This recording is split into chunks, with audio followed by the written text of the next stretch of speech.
পুলিশের পোশাক নেই, গায়ে সাধারণ সাদা পোশাক, কিন্তু তাদের হাতেই নাকি শিক্ষার্থীরা মারধরের শিকার হচ্ছে বলে অভিযোগ উঠেছে বিভিন্ন গণমাধ্যমে। ভারতের রাজধানী দিল্লিতে শিক্ষামন্ত্রী ধর্মেন্দ্র প্রধানের পদত্যাগের দাবিতে চলা আন্দোলনের পর এবার নতুন বিতর্ক তৈরি হয়েছে সাদা পোশাকে থাকা ওই ব্যক্তিদের নিয়ে।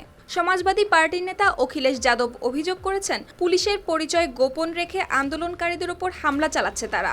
আর সেই অভিযোগে মোদী সরকারের তীব্র সমালোচনা করেছে বিরোধী দলীয় নেতা রাহুল গান্ধী। এমনকি এই ঘটনায় মোদীকে ক্ষমাও চাইতে বলেছেন তিনি। সোমবার নয়াদিল্লিতে শিক্ষামন্ত্রীর পদত্যাগ ও পরীক্ষা ব্যবস্থা সংস্কারের দাবিতে হাজারো মানুষ বিক্ষোভে অংশ নেয় সংসদ ঘেরাও অভিযানে।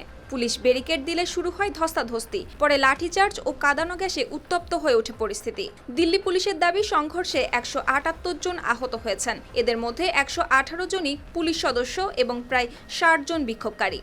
তবে বিক্ষোভকারীদের অভিযোগ, তাদের ওপর অতিরিক্ত বল প্রয়োগ করা হচ্ছে। আর অন্যতম বিরোধী রাজনৈতিক নেতা অখিলেশ যাদব দাবি করেন, সাদা পোশাকে থাকা ব্যক্তিরাও আন্দোলনকারীদের মারধর করছেন পুলিশের পরিচয়ে। তিনি এই ঘটনাকে হিটলারের ব্যক্তিগত বাহিনীর আচরণের সঙ্গেও তুলনা করেন।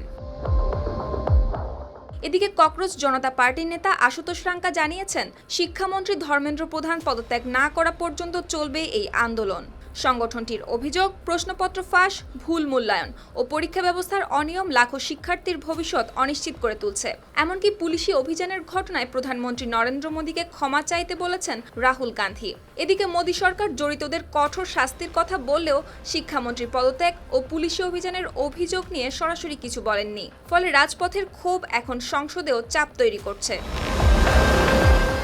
সুপ্তি রায়, RTV।